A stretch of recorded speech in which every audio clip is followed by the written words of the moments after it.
Assalamualaikum warahmatullahi wabarakatuh. Bismillahirrahmanirrahim. Alhamdulillahirabbil alamin. Wassalatu wassalamu ala asyrafil anbiya wal mursalin wa ala alihi wa sahbihi ajma'in. Amma ba'du. Segenap para habaib dzurriyyah Rasulullah yang saya muliakan, pengurus Rabithah Alawiyah dari jajaran Mustasar, Suro, guru kita Habib Taufik yang saya hormati, hadirin sekalian yang berbahagia. Sejujurnya Habib Taufik, ketika Sekjen Rabithah menelpon saya, menyampaikan amanat untuk saya hadir dan berbicara di majelis ini, hati saya itu teriak, Habib. Hadza syarafun la astahiqu bikulil maqayis.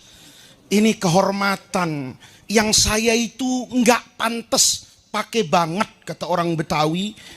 Hadir ke sini, duduk di depan dengan zuriyah Nabi. Itu umniyatun lam akad.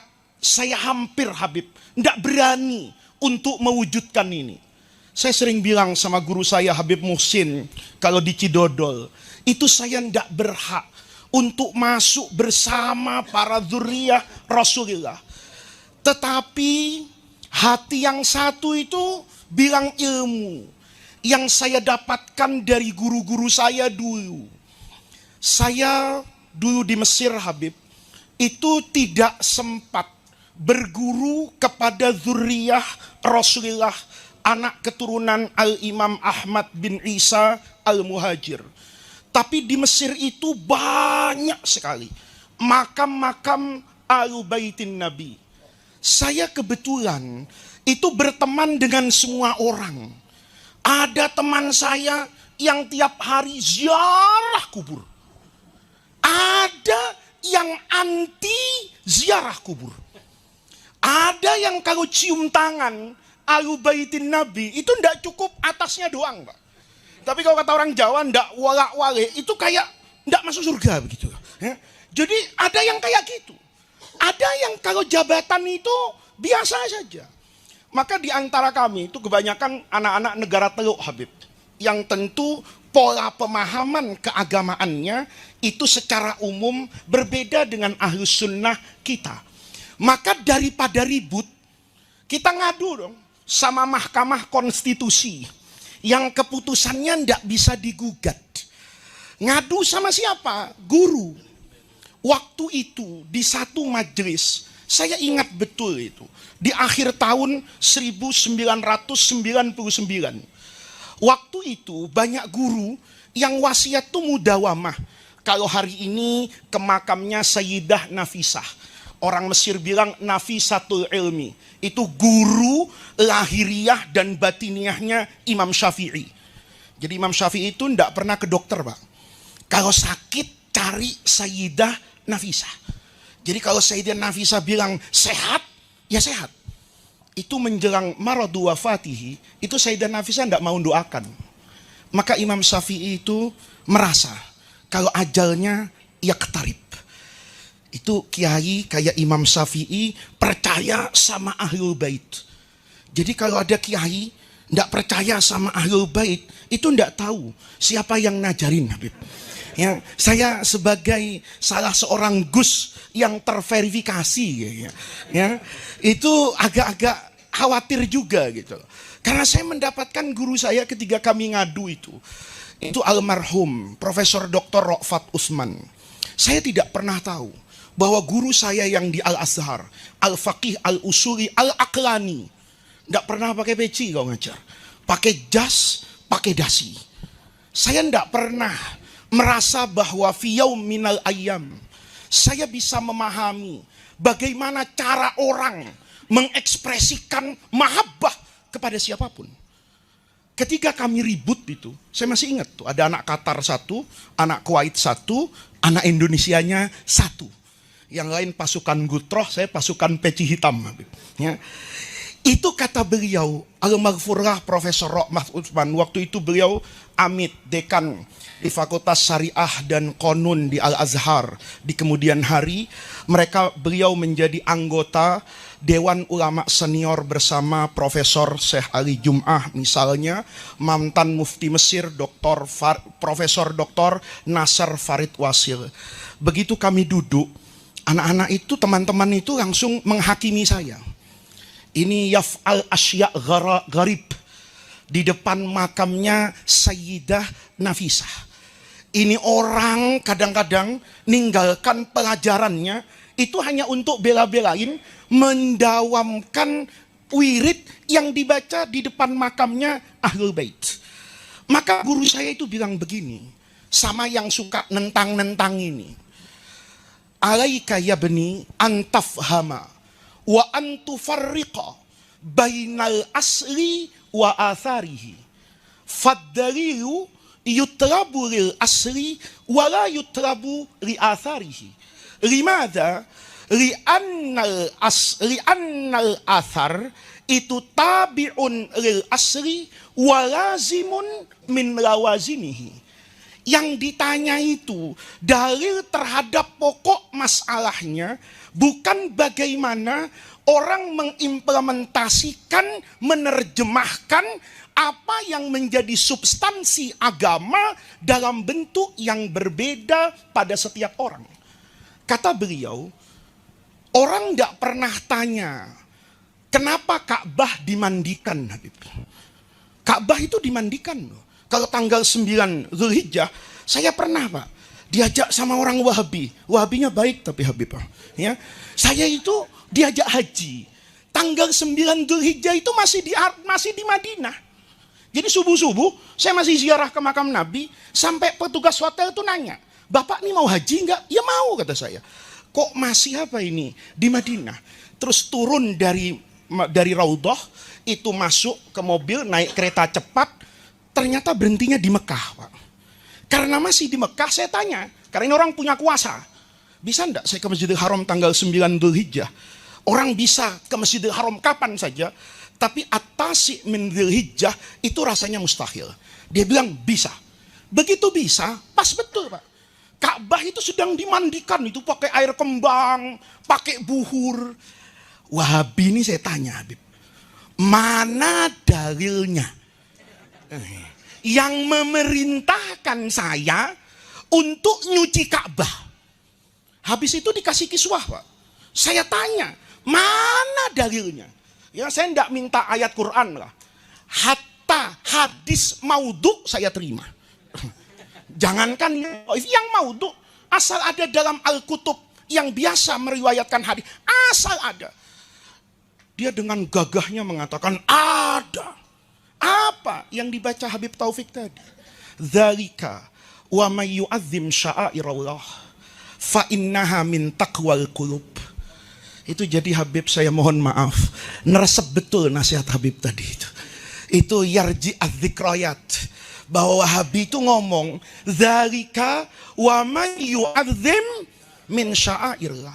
Itu tandanya takwa. Itu al-aslunya. Al-aslunya itu takzim Ka'bah. Bentuknya memandikan, ngasih kiswah, itu hanya at-tatbiqul amali, buat sesuatu yang jadi etikat dan keyakinan kita.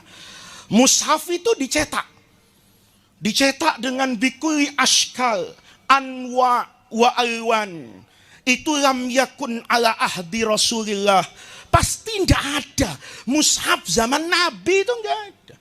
Tapi hari ini mushaf dicetak berwarna-warni, kertasnya berbeda-beda. Kan enggak kita tanya, mana dalilnya cetak Quran? Mana dalilnya cium tangan sama Ahlul Bait? Enggak ada. Tapi itu bagian dari ta'zim Quran, saya cetak seperti itu. Maka kata guru saya, al-maghfurlah itu orang asar yang diminta dalilnya, wayan sal asla, itu orang Mesir bilang, itu ada halal dalam muhnya. Itu muh kasar sedikit, Habib Hanif ya. Muh itu kalau aklun itu halus, kalau muh itu agak kasar. Kata dia, kenapa? Dalam Sahih Bukhari, Sayyidina Urwah bin Mas'ud itu ketika menceritakan sama Abu Sufyan ayyama kufrihi, ketika beliau Sayyidu Makkah ini belum masuk Islam, itu kan cerita Urwah, saya ini ngelihat pemandangan yang tidak pernah saya lihat ketika saya ada di Konstantinopel dengan Romawi, ketika saya ada di Madain dengan Kisra Azimir Rum, Azimir Furs. Saya tidak lihat itu dilakukan oleh masyarakat Afrika kepada An-Najasyi. Tapi itu dilakukan oleh ashabu Rasulullah Sallallahu Alaihi Wasallam. Apa itu? Kata Urwah, Nabi Muhammad, dia tidak sebut Nabi dalam hadis Bukhari itu karena memang belum Islam. Muhammad itu, kata Urwah, kalau ngajar itu mirip kayak saya, Pak. Suaranya keras, kadang-kadang ludahnya keluar. Itu bahasa Betawinya muncrat. Nabi itu kalau ngomong muncrat-muncrat. Apa yang terjadi? Ini dalam Sahih Bukhari. Jadi kalau ada orang tidak percaya barokah, itu kurang piknik. Ya. Ngajinya kurang malam, atau sebelum hatam dia pulang duluan, atau tidak pernah hatam tapi ikut hataman. Nah, ini model-model murid sekarang tuh, kalau hataman ikut, Pak, tapi tidak pernah hatam. Malam 25 khotmul Quran di Kuitang, tapi trawehnya alhaqumut takatsur gitu. Tapi kalau sudah khotmul Quran ikut. Orang kayak gini penyakitnya banyak, Pak. Ini kata Urwah, saya lihat mata nakhama Rasulullah sallallahu alaihi wasallam nakhamatan illa waqa'at fi yadi rajulin minhum. Begitu muncrat-muncrat, kata orang Betawi, tangannya nadangin. Itu penuh dengan ludah. Ludahnya Rasulullah diusap ke semua muka mereka. Tanpa mereka pernah bertanya, apa dalilnya ngusap ludahnya Nabi ke muka. Nah, kalau Quran diminta ada kayak begitu, Pak, tebelnya kayak apa Quran itu? Wong segitu aja Ramadan ndak hatam-hatam, ya kan? Tadarus merasa berat. Kalau semuanya ada dalil, sahabat nggak minta dalil. Kadu yaktatiuna ala wadu'ihi, air bekas wuduknya Nabi. Itu sahabat di Madinah yaktatilun, dorong-dorongan. Itu nggak pakai ditanya, mana dalilnya? Kenapa? Ini asar. Yang ditanya dalilnya al-selu. Jadi kalau Anda semua cinta sama Nabi, ya harus cinta semua yang nempel dengan Rasulullah. Cinta dengan bajunya Nabi, cinta dengan rambutnya Nabi, cinta dengan zuriyahnya Nabi. Jadi pikniknya itu agak jauh gitu loh ya. Kalau pikniknya cuma di sini aja ribut DNA gitu loh. Tapi kalau pikniknya jauh, saya itu Bapak punya 3 orang hari ini mungkin yang saya hormati, yang memberi pengaruh betul kepada cara berpikir saya. Yang pertama yang kemarin hadir, Profesor Dr. Ali Jum'ah. Yang kedua, Profesor Dr. Muhammad Said Ramadan Al-Buti. Yang terakhir tidak terlalu sepuh, Said Ahmad Al-Maliki di Mekah. Beliau yang 2 itu dengan namanya Fisahah Al-Ilmiyah Al-Alamiyah. Kalau ada muktamar di negara-negara Arab, mesti Syekh Buti itu jadi bintang. Mesti Syekh Jum'ah Mufti Diyar Al-Misriyah itu ditanya, adonan fikihnya itu ditanya. Beliau yang 2 itu, saya tahu betul bagaimana ta'zimnya kepada Ahlul Baitin Nabi, anak keturunan Imam Muhammad bin Isa Al-Muhajir. Jadi tidak apa-apa kalau ada kiai lain tidak suka habaib, tidak apa-apa. Kan kita bisa milih-milih. Mana yang rumah sakit bagus bergelar profesor, mana dokter baru itu kan tidak apa-apa, Pak. Ya tinggal Bapak saja. Kalau ada dokter yang ahli, ya spesialis jantung, Bapak sudah kena serangan jantung 3 kali, datang ke dokter yang baru praktek. Itu yang kata agama itu fala yalumanna illa nafsah. Maka saya datang ke sini Habib Taufik. Ini tidak ada isi mau idhoh itu. Habib Isa mau saya marahin itu, Pak. Ya, mudah-mudahan memarahin Habib yang satu ini tidak kualat, Pak. Karena sering jadi MC kalau saya di radio, Habib. Jadi agak memarahi itu salah tadi itu. Itu bukan tausiah, tapi adalah ketaatan saya mengikuti ajaran guru-guru saya, mengikuti ajaran kiai-kiai besar, pemangku di pesantren, dan meneruskan kecintaan ayah saya kepada Ahlu Baitin Nabi.